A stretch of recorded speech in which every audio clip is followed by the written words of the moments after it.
நீங்கள் அவன் காதில் விழும்படியாக கேட்டு பாருங்கள், அவன் கண்டிப்பாக தருவான்.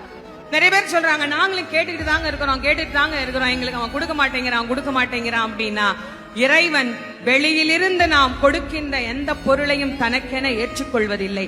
நானே தயாரித்து ஒன்று கொடுத்தால் இறைவன் அதை ஏற்றுக்கொள்வான். நிறைய பேர் நான் கூடையா பூ வாங்கிட்டு போறேன், நான் அப்படி அபிஷேகம் பண்றேன், இப்படி அபிஷேகம் பண்றேன், எல்லாம் வெளியிலிருந்து வந்தது தானே, நீங்களா என்ன கொடுத்தீங்க, நீங்களா அவனுக்கு என்ன கொடுத்தீங்க, அவன் கேட்பான்ல நீ என்ன கொடுத்த எனக்கு அப்படின்னு கேட்பீங்கல்ல.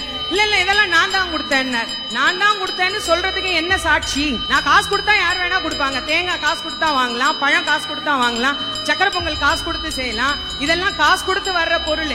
நானா உன்னை உருவாக்கி அவனுக்கு கொடுக்கணும், அது என்ன முடியும்? என்ன அவனுக்கு நானா கொடுக்க முடியும்? நானா அவனுக்கு தரக்கூடிய விஷயம் என்று ஒன்று இருந்தால் 2 சொட்டு கண்ணீர், அதை தவிர வேற ஒண்ணுமே கிடையாது.